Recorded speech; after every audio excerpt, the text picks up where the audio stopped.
Hello दोस्तों, UPSC ज्ञानदायिनी के इस बेस्ट प्लेटफॉर्म पर आप सभी का स्वागत और अभिनंदन है। आप सभी को आज जीएस बून पर 1857 की क्रांति की कुछ झलकियां दिखाएंगे ना। तो आप सभी लोग फटाफट यूपीएससी ज्ञानदायिनी अगर अभी तक चैनल नहीं सब्सक्राइब किया है तो आप सभी लोग सब्सक्राइब कर लें। वर्तमान में यहाँ पर यूपी पीसीएस आरओ से संबंधित नोट्स, टेस्ट सीरीज और यहाँ पर आपको बहुत सी चीज़ें और सुबह 8 बजे वाली और शाम 6 बजे वाली लाइव क्लास देखना बिल्कुल ना भूलें। आपको बेनिफिट नहीं, बहुत ज़बरदस्त बेनिफिट मिलने वाला है। अगर ज़रा सा भी हमारा योगदान या हमारे चैनल का योगदान रहता है तो आप सभी लोग फीडबैक अवश्य दिया करें। उससे ही हमें प्रोत्साहन मिलता है और आगे वीडियो बनाने का एक साहस रहता है कि हाँ, बच्चों को पसंद आ रहा है। चलिए, तो 1857 की क्रांति कैसे शुरू हुई, 10 मिनट के अंदर इस क्रांति को फटाफट रीड करके और मोस्ट इंपॉर्टेंट चीज़ें आपको बता करके कंप्लीट किया जाता है। तो आइए, सबसे पहले बताया गया 1857 की क्रांति। कहा जाता है इसमें पुराने लोहे वाली बंदूक जो ब्राउन बेस के स्थान पर न्यू इन फील्ड राइफल को लाने का निर्णय लिया गया। पहले पूरी बात को समझना, ये भूमिका कैसे बनकर आई है। ठीक है, ठीक है। फिर कहा गया इसमें गाय सुअर के चर्बी से बने कारतूस के विरोध में क्या किया गया। बैरकपुर छावनी का ब्राह्मण सैनिक बलिया निवासी मंगल पांडे था। कौन था? मंगल पांडे। ठीक है ना। अब इसने भाई साहब क्या किया, तो मंगल पांडे ने कहा कि 29 मार्च 1857 को अपने अंग्रेज अधिकारी अधिकारी बाग की, कौन से, तो आप कहेंगे अपने अंग्रेज अधिकारी बाग की हत्या कर दिया था। और ह्यूरन, जो आपके वहां पे ह्यूरसन को गोली मारा था, किसको मारा था, तो ह्यूरसन को गोली मार के निपटा दिए, काम खत्म कर दिए और बोले शांति से भैया साहब आप यहाँ रहें, ज्यादा इधर उधर ना हो। तो इन्होंने क्या किया कि अंग्रेज अधिकारी बाग की हत्या करके और ह्यूरसन की गोली मारकर हत्या कर दी। ठीक है। आगे कहा गया जो मंगल पांडे के बटालियन थी वो 34 नेटिव इन्फेक्टी को भंग करके 8 अप्रैल 1857 को मंगल पांडे को फांसी दे दी गई। कहां पर? कलकत्ता में। पूरी एक एक बात आपको समझा समझा के बताई गई है। ठीक है, कहां पर दी गई? कलकत्ता में। आगे कहा गया, बस मोस्ट इंपॉर्टेंट यहाँ पर कुछ चीजें हैं और इनको समझने का प्रयास करना। ठीक है, कहा गया 1857 का विद्रोह मेरठ से प्रारंभ होता है। कहां से? मेरठ से प्रारंभ होता है और 10 मई 1857 को मेरठ के सिपाही अंग्रेज सरकार के विरुद्ध विद्रोह आरंभ कर दिए और 11 मई को दिल्ली पहुंचकर, कहां पर? दिल्ली पहुंचकर सिपाही 12 मई को दिल्ली पर अधिकार करके बहादुर शाह जफर को कहा गया, क्या बना दिया गया है? हिंदुस्तान का बादशाह घोषित कर दिया गया। क्या? हिंदुस्तान का बादशाह घोषित कर दिया गया। और उसके बाद क्या हुआ? किंतु 20 सितंबर 1857 को अंग्रेज बहादुर शाह जफर को बंदी बनाकर रंगून भेज दिए। रंगून कहाँ की राजधानी थी? तो आप कहेंगे हमारे पिया जी गए रंगून, वहां से करेंगे टेलीफोन ना, वही वाला रंगून है ना। चलिए, तो म्यांमार की राजधानी रंगून है। आगे बढ़ते हैं। फिर कहा जाता है कि 1862 में बहादुर शाह जफर की मृत्यु हो गई। अब देखिए, 57 की कहानी से शुरू हुआ और 62 में मृत्यु हो गई और इसकी मजार रंगून में ही है। कहां पर है? रंगून में है।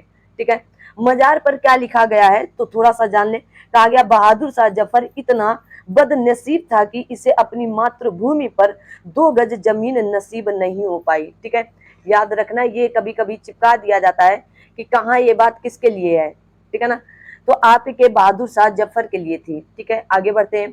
आगे कहा गया 1857 का विद्रोह भारत में निम्न स्थानों पर था।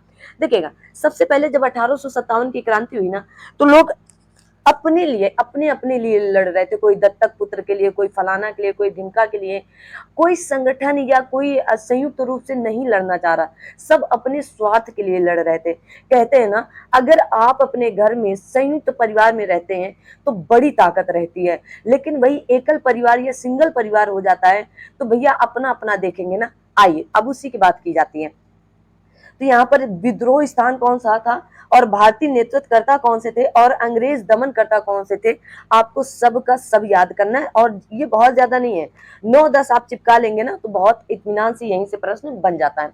जैसे दिल्ली में तो बहादुर शाह जफर ही था, या इन्हीं को जफर बख्त खां कह दिया जाता था।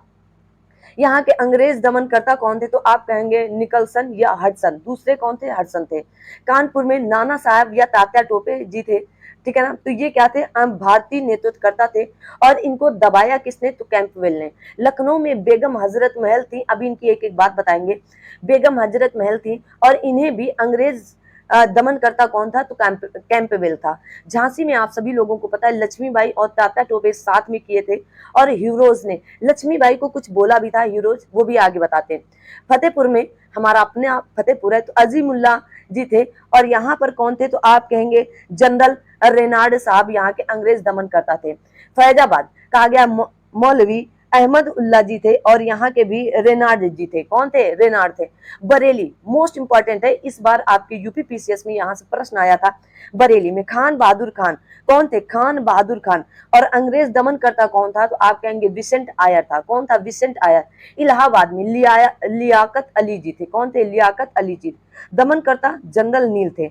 जगदीशपुर मोस्ट इंपॉर्टेंट वर्तमान में बिहार के लिए, कि जगदीशपुर बिहार, या तो आप बिहार से बिहार कह के पूछा जा सकता है, या फिर आपसे जगदीशपुर कह के पूछा जा सकता है। तो कुंवर सिंह थे। और यहाँ के दमनकर्ता कौन थे? तो आप कहेंगे जनरल टेलर थे। ठीक है, आगे बढ़ते हैं इसी क्रम पर। और आगे आपको थोड़ी सी कहानी है कि कानपुर का पेशवा बाजीराव द्वितीय का दत्तक पुत्र कौन था? नाना साहब। अंत में नेपाल की तरफ चला गया, क्योंकि अब जान गए थे अब कुछ होने वाला है नहीं। ठीक है, इन्हीं का नाना साहब का बचपन का नाम धोंतू पंत था। क्या था? धोंतू पंत था।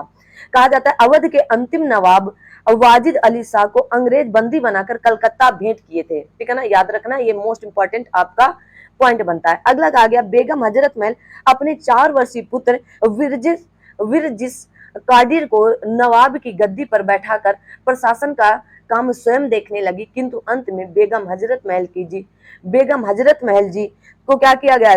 नेपाल की तरफ चली गई थी। ठीक है, सभी नेपाल ही की तरफ जा रहे थे। फिर आता है महारानी लक्ष्मीबाई का जन्म कब हुआ? तो 1835 में बनारस में हुआ था। बचपन का नाम इनका मनकर्णिका या मनु के नाम से इन्हें पुकारा जाता था। ठीक है, इनके पति का नाम क्या था? तो गंगाधर राव था। क्या था? गंगाधर राव। और ये अपने दत्तक पुत्र दामोदर के लिए लड़ रही थी। ठीक है, मध्य प्रदेश के ग्वालियर में लक्ष्मीबाई अंग्रेजों के साथ लड़ती हुई 17 जून 1858 को वीर गति को प्राप्त हुई थी। इसी समय हीरोज, देखो आ गया ना वही बात, हीरोज ने कहा था, क्या कहा था? कि सोई हुई महिला सभी भारतीय क्रांतिकारियों में एकमात्र मर्द थी। कौन थी? मर्द थी। ठीक है, लक्ष्मीबाई की समाधि ग्वालियर में है। कहां पर? ग्वालियर में। उस समय ग्वालियर का महाराज कौन हुआ करता है? तो सिंधिया हुआ करते थे। आगे कहा गया है कि नाना साहब का कमांडर इन चीफ अर्थात सेनापति कौन थे? तो आप कहेंगे सेनापति इनके तात्या टोपे जी थे। मोस्ट इंपॉर्टेंट है। नाना साहब का सलाहकार कौन था? तो आप कहेंगे अजीमुल्ला जी थे। अजीमुल्ला था। ठीक है ना। कहा जाता है कि नाना साहब ने तात्या टोपे अंग्रेजों के विरुद्ध छापामार युद्ध जारी रखा, किंतु इसका मित्र मान सिंह रात में सोते समय इसे बंदी बनवा दिया था। अगली बात कहेगी 18 अप्रैल 1859 में एमपी में तात्या टोपे को फांसी दे दी गई थी, और तात्या टोपे का बचपन का नाम रामचंद्र पांडुरंग था। मोस्ट इंपॉर्टेंट है, पूछा जाता है। कहा जाता है मौलवी अहमद उल्ला अंग्रेजों का कट्टर दुश्मन था। मोस्ट इंपॉर्टेंट है। ठीक है ना, याद करके रखिएगा। और आप सभी ऐसे नोट्स पाने के लिए, ये नोट्स हमारे यहाँ भी उपलब्ध कराए जा रहे हैं, शॉर्ट्स नोट्स। तो ऐसे नोट्स पाने के लिए आप 98895065 पर कॉल करके सारी जानकारी ले सकते हैं। कहा जाता है अंग्रेजों के विरुद्ध जिहाद का नारा दिया था। किसने? मौलवी अहमद उल्ला खां। ठीक है, कहा जाता है अंग्रेज मौलवी अहमद उल्ला खां को पकड़ने के लिए 50,000 इनाम की घोषणा की गई थी। ठीक है, याद रखिएगा। अगला पॉइंट है 1857 के विद्रोह के समय ब्रिटेन का प्रधानमंत्री कौन था? खूब पूछा जाता है प्रश्न। आप कहेंगे पाल्मस्टन था। तथा भारत का गवर्नर जनरल कौन था? तो लॉर्ड कैनिंग थे। हमारी जब लॉर्ड कैनिंग भारत के गवर्नर जनरल थे, और पूछा जाता है भारत में कौन 1857 गवर्नर जनरल था? तो लॉर्ड कैनिंग। 1857 के विद्रोह के समय लॉर्ड कैनिंग इलाहाबाद को आपातकालीन मुख्यालय बनाया था। मोस्ट इंपॉर्टेंट है, रट के रखिएगा। कहा गया उर्दू शायर मिर्जा गालिब 1857 के विद्रोह को स्वयं अपनी आंखों से देखा था। ये आपको बात याद होनी चाहिए। 1857 के विद्रोह की खास विशेषता हिंदू मुस्लिम दोनों बढ़ चढ़कर भाग लिए थे। क्या किए थे? बढ़ चढ़कर भाग लिए थे। आगे आपके बाद बीच रखी गई कि 1857 का प्रतीक कमल और रोटी को चुना गया था। किसको? कमल और रोटी को। मिर्जा गालिब का जन्म आगरा में, मृत्यु दिल्ली में हुई थी। इनको याद रखना है। वीडी सावरकर जी लिखते हैं कि 1857 को सुनियोजित स्वतंत्रता संग्राम की संज्ञा दिया जाना चाहिए। ये आपके वीडी सावरकर जी कहते हैं। वीडी सावरकर जी आए हैं तो बात कर लो कि अभिनव भारत नामक एक गुप्त संगठन की स्थापना किए थे। सर सैयद अहमद खां एकमात्र ऐसे प्रथम भारतीय थे जो 1857 के विद्रोह को भारतीय भाषा में लिखे थे। मोस्ट इंपॉर्टेंट है। इनकी प्रसिद्ध पुस्तक कौन थी? तो आप कहेंगे असबाब ए बगावत ए हिंद थी। कौन थी? मोस्ट इंपॉर्टेंट, याद रखेंगे। कहा गया 1857 का विद्रोह सहयोग अभाव में असफल हो गया, क्योंकि किसी ने सहयोग ही नहीं किया था। नवाब तो चुपचाप बैठे थे ना, जो रजवाड़ी खानदान थे वो कोई नहीं बोला था, चुपचाप सब शांति से देख रहे थे, कह रहे थे हमसे क्या मतलब है, जिनको जो लड़ना है लड़िएगा। कहा गया विद्रोह की असफलता के कुछ कारण थे, जैसे 1857 में 57 के विद्रोह में पढ़ा लिखा वर्ग भाग ही नहीं लिया था, कि कुछ लोग जैसे भाग ले रहे थे उन्हें शिक्षित करें, उन्हें दिशा निर्देश दे, कुछ नहीं किए थे ना। ये भारत केवल मध्य भारत तक ही सीमित कर रह गया, दक्षिण भारत तक ही नहीं पहुंच पाया। देखिएगा, आपने कहीं सुना कि कलकत्ता आपके तमिलनाडु केरल कोई भाग लिया? किसी ने भाग नहीं लिया था। भारतीय सैनिक अंग्रेजों के सैनिकों की अपेक्षा दुर्बलशाली थे ना, बिल्कुल दुर्लभ से थे, क्या ही करें। और देखो यहाँ पर आपके लिए कुछ एकदम इंपॉर्टेंट से पॉइंट मैंने, कि चर्बी वाले कारतूस लाए गए थे 1857 में, एकदम पॉइंट कारण क्या थे मैंने बता दिया। मंगल पांडे कहा गया है कि एजुडेंट पर हमला कर उसकी हत्या कर दिए थे, ठीक है ना। और राजनीतिक, सामाजिक, आर्थिक और आपके धार्मिक कारण प्रमुख थे इसमें, ठीक है। और ब्रिटिश साम्राज्य की घिनौनी हरकतें थी इसमें, या नीतियां थी। चर्बी वाले कारतूस की अफवाह फैलाई गई थी। 10 मई को मेरठ से प्रारंभ हुआ और 11 मई 1857 विद्रोहियों पर क्या हुआ? दिल्ली पर अधिकार कर लिया गया। क्रांति का प्रतीक था रोटी, कमल और रोटी, मैंने बता रखा है। सर जेम्स आउट या डब्ल्यू टेलर हिंदू मुस्लिम षड्यंत्र का परिणाम बताया। कहा गया जॉन लॉरेंस सीले केवल सैनिक विद्रोह बताए। टी.आर. होम्स पूछे जाते बर्बरता और सभ्यता के मध्य युद्ध बताया। बी.डी. सावरकर ने कहा स्वतंत्रता की पहली लड़ाई है। आर.सी. मजूमदार ने कहा कि तथाकथित प्रथम राष्ट्रीय स्वतंत्रता संग्राम ना प्रथम, ना राष्ट्रीय और ना ही स्वतंत्रता संग्राम था, ठीक है ना। नेतृत्व देखो, बरेली में खान बहादुर खान, रिपीट कर लो, मतलब एकदम रिकॉल कर लो। झांसी में रानी लक्ष्मीबाई, लखनऊ में बेगम हजरत महल, कानपुर में नाना साहब या इन्हीं का नाम धोंतू पंत था, जगदीशपुर या बिहार में कुंवर सिंह, असम में दीवान मनी रामदत्त, जरूर याद रखे। और फैजाबाद में आपके मौलवी अहमदुल्ला साह जी थे। ग्वालियर के सिंधिया इसमें समर्थक, जैसे अंग्रेज समर्थक की तरफ थे, ये भारत की तरफ नहीं थे। इंदौर के होलकर थे, हैदराबाद के निजाम थे, जोधपुर के राजा थे, भोपाल के नवाब थे, पटियाला नाभा और जिंद के सिख शासक थे, कश्मीर के महाराजा, ये सब अंग्रेज की तरफ थे। पुस्तक कौन कौन सी लिखी गई थी 1857 में, जरूर याद करके रखे। बी.डी. सावरकर ने लिखा था the Indian war of independence 1857। S N. Sen ji ने 1857 इन्होंने खुद लिखी है। सर सैयद अहमद खान, इनकी जो अभी मैंने बताया कि असबाब ए बगावत ए हिंद थी, ठीक है ना, सर सैयद अहमद खान। आर.सी. मजूमदार जी लिखते हैं कि द सिपाही म्यूनिटी एंड द रिवॉल्व ऑफ 1857, इनको याद रखेंगे।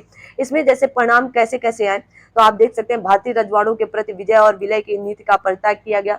सरकार द्वारा राजाओं को गोद लेने की अनुमति प्रदान की गई। भारतीय सेना के पुनर्गठन के लिए पील आयोग का गठन किया गया। पूछा जा सकता है पील आयोग का गठन किस लिए किया गया था? भारत में कंपनी के शासन का समापन किया गया। भारत का शासन सीधे क्राउन के अधीन चला गया था 1858 के भारत शासन अधिनियम के दौरान, ठीक है। भारत में ब्रिटिश साम्राज्य के विस्तार पर रोक लगाई गई। धार्मिक मामलों में हस्तक्षेप की नीति और सबके लिए एक समान कानून सुरक्षा बनाएगी। ये आपका 1857 का मोस्ट मोस्ट मोस्ट इंपॉर्टेंट पूरा सब कुछ था। इससे बाहर कभी कुछ नहीं आया और ना ही कभी आएगा। आप सभी लोग कम से कम 2 बार वीडियो सुनेंगे, आपको हर एक चीज आपकी जुबान पर होगी, कभी आपको रटने की जरूरत नहीं पड़ेगी। बस आप 2 बार इत्मीनान से सुन लें और इसे नोट्स बनाकर अपनी नोटबुक पर नोट कर लें और फिर उसको अपने सीने पर चिपका लें। तो आज की क्लास यहीं तक रखते हैं। अगर आपका कुछ भी चैनल की तरफ से योगदान रहता है तो आप अवश्य से अवश्य फीडबैक दिया करें। Thank you so much. मिलते हैं इसी तरह बेहतरीन क्लास को लेकर आगे आने पर, और तब तक लिए धन्यवाद। शुभ रात्रि आप सभी लोग को। Thank you so much.